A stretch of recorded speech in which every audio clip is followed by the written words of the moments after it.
For more on this, we now speak to Abongile Menye, who is from the Eastern Cape Disability Cluster. She is the chairperson of this initiative. Abongile, thank you so much for your time this evening here on SABC News. And today, of course, it was the launch of the Disability Awareness Month as well as Children's Month as we observe these two very important markings. One would say, how important is this initiative for the people in the Eastern Cape living with disabilities, also with a focus on children?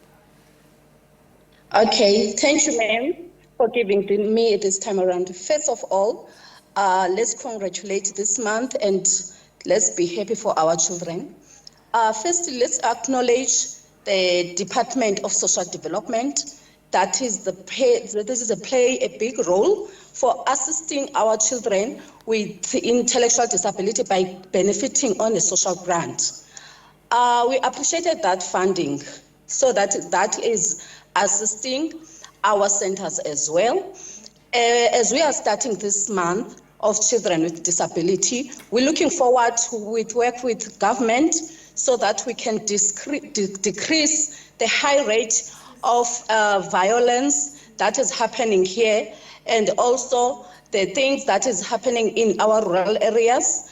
We are looking forward to work as well as SAPS and Justice, do more awarenesses so that people can understand our children and stop raping them and abusing them financially.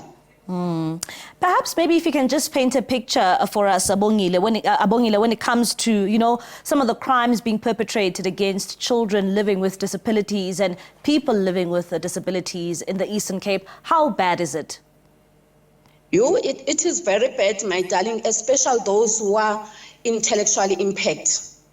They are neglected to our communities as well. So we need more support from our communities, more support from the government, so that we can assist these people to treat them equally as the normal child.